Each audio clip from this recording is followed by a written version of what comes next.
എന്നാൽ കോഴീന്റെ ഒരു ഭാഗ്യം നോക്കിയാൽ കോഴിക്ക് മരിക്കുന്നവരെ കോഴിന്ന് മാത്രമേ പേരുള്ളൂ. മരിച്ചാൽ 28 പേരാ. Chicken kebab, chicken kadai, pepper chicken, ginger chicken, chicken 65, chicken പറന്നടിച്ചത്, ഇത് മുഴുവൻ പിള്ളേർ തിന്നല്ലേ. അവൻ 5ാം ക്ലാസ്സിലെത്തും. അന്ന് 5ാം ക്ലാസ്സിലെത്തുമ്പോഴേക്ക് നമ്മുടെ ജയേന്ദ്രൻ പാടിയ പാട്ടില്ലേ, കഴിഞ്ഞ 3-4 ദിവസം മുമ്പ് മരണപ്പെട്ടു പോയ നമ്മുടെ ഗായകൻ പ്രിയപ്പെട്ട ജയേന്ദ്രൻ പാടിയ പാട്ട്, മല്ലികാബാണൻ തന്റെ വില്ലെടുക്കും മന്ദാരമല കൊണ്ടു ശരം തൊടുക്കും. ചെറിയ പ്രായത്തിൽ ഏഴുമെന്നൊരു ചെക്കനോ ഒരു പെണ്ണോ അങ്ങോട്ടും ഇങ്ങോട്ടും ചിരിച്ചു കാണിച്ചാൽ, ഒരു ചിരി കണ്ടാൽ അത് മതി, ഒരു മൊഴി കേട്ടാൽ അത് മതി. 2 ചോർക്കുണ്ടാവില്ല, പോയി. ആമ പോയി. മുയല്, മനസ്സാകുന്ന സംസ്കാരമാകുന്ന മുയല് ഉറങ്ങിപ്പോയി. അത് പറയണ്ടേ? പോറ്റി വലുതാക്കി അച്ഛനെയും അമ്മയെ നീ കരയിച്ചിട്ട് പോല്ല മോളെ പറയണ്ടേ? അച്ഛനും അമ്മയും സ്നേഹവും മറ്റുള്ളവരുടെ സ്നേഹവും തമ്മിൽ അടിസ്ഥാനപരമായൊരു വ്യത്യാസം എന്താ?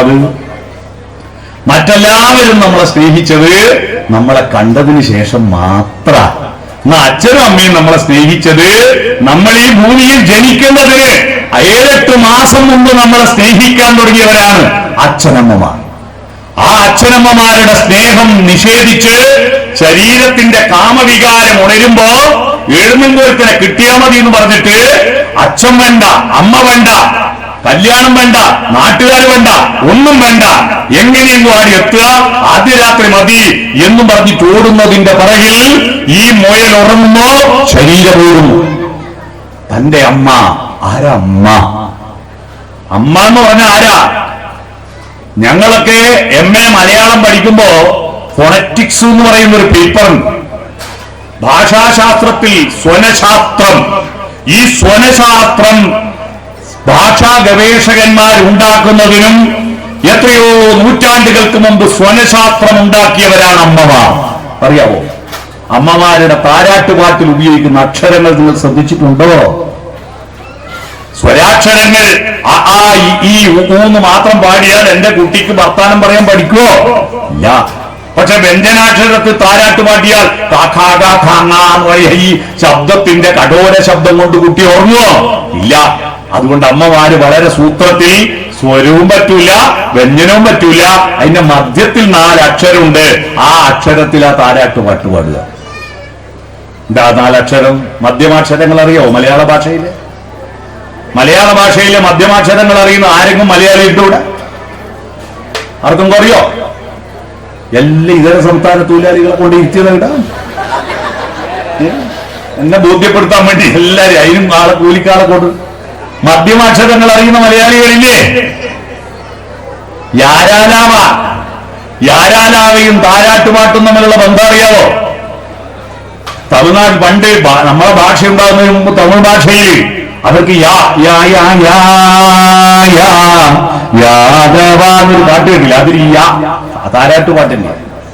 അതുപോലെ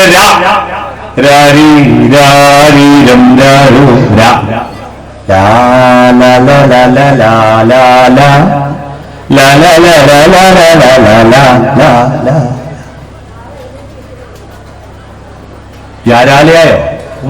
വാവേ വാവം വാവോ. ഇത് വെറുതെ വായിക്ക് തോന്നിയ പാടിയല്ല.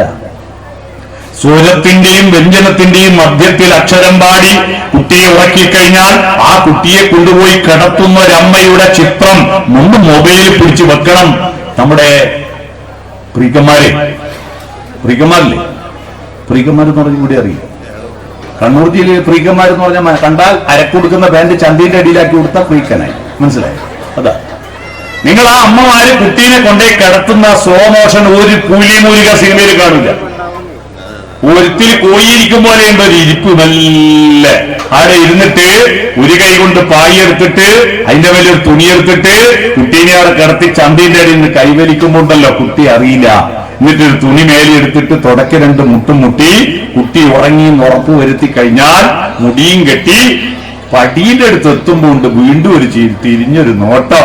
എന്റെ കുഞ്ഞുമോൾ ഉറക്ക് തെളിയുന്നുണ്ടാവൂലേ എന്നുള്ള മട്ടിൽ ആ അരച്ചിരിയും ചിരിച്ചിട്ടുള്ള തിരിഞ്ഞു നോട്ടത്തിന്റെ ചാരുത കാണാൻ പറ്റുന്നില്ല. പിന്നെ നിങ്ങൾ എന്തിനാണോ ആണുങ്ങളെ അച്ഛന്ന് പറഞ്ഞ് നടക്കുന്നത്, അതിനേക്കാൾ സൗന്ദര്യം ഒരു ഐശ്വര്യ റോയിന്റെ ചിരിക്കും കാണില്ല.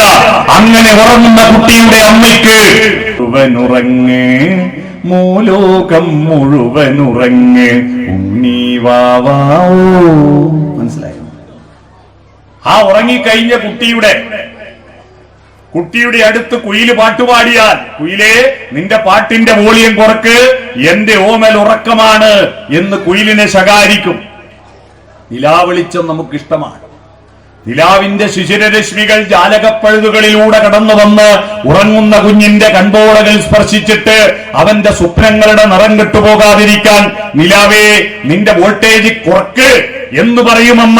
ഉന്നിനി ശ്രുതി താഴ്ത്തി പാടുക പൂങ്കുയിലേ, എന്നോമലുറക്കമായി ഉണർത്തരുതേ, എന്നോമലുറക്കമായി ഉണർത്തരുതേ. ഒന്നിനി തിരിതാഴ്ത്തു ശാരദ നിലാവേ, ഈ കണ്ണിലെ കിനാവുകൾ കെടുത്തരുതേ, കണ്ണിലെ കിനാവുകൾ കെടുത്തരുതേ. പുറത്തുള്ള ജീവജാലങ്ങളോട് മാത്രമല്ല, ആ അമ്മ സ്വന്തം ഹൃദയത്തോട് ആജ്ഞാപിക്കും.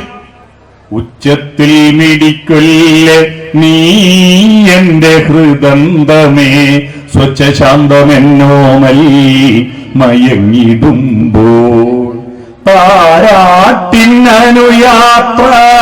നിദ്രതൻ പടിവരെ, താമരമലർമിഴി അടയും വരെ.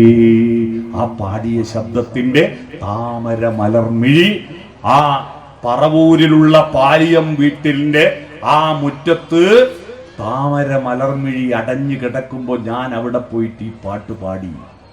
കഴിഞ്ഞ ഒരാഴ്ചയായി കേരളത്തിൽ പ്രകമ്പനം കൊള്ളുന്ന പാട്ടാണ് ജയചന്ദ്രന്റെ പാട്ട്, അല്ലേ? അതാണ് അമ്മ. അവിടെയാണ് അമ്മയല്ലാതൊരു ദൈവമുണ്ടോ? മൂകാംബിയെ തൊഴാൻ പോവും, ചോറ്റാനിക്കരയെ തൊഴാൻ പോവും, കൊടുങ്ങല്ലൂർ അമ്മയെ തൊഴാൻ പോവും, കാടാമ്പുഴയിൽ തൊഴാൻ പോവും, എല്ലാ അമ്മയും തൊഴാൻ പോവും. എന്നിട്ട് വീട്ടിലുള്ള അമ്മയെ വൃദ്ധമന്ദിരത്തിലാക്കും, വീട്ടിലെ അമ്മയെ പേടിപ്പിക്കും. ഇത് ഭക്തന്റെ ലക്ഷണമല്ല. നമ്മുടെ കുട്ടികളെ മാതൃത്വത്തിന്റെ മൂല്യം ഉള്ളിൽ അറിയണ്ടേ? ആ അമ്മയെ കരയിച്ചിട്ട് എഴുന്നങ്ങൊരുത്തൻ ഒന്ന് ചിരിച്ചു കാണിച്ചാൽ ഒരു കുഞ്ഞാരെ. പണ്ട് ഈ ഹോർമോണിന്റെ ശക്തി കുറഞ്ഞ കാലത്ത് ചങ്ങമ്പുഴയുടെ സുഹൃത്തായിരിക്കുന്ന എടപ്പള്ളി രാഘവൻ പിള്ളയോട് ഒരു പെണ്ണ് ചോദിച്ചു,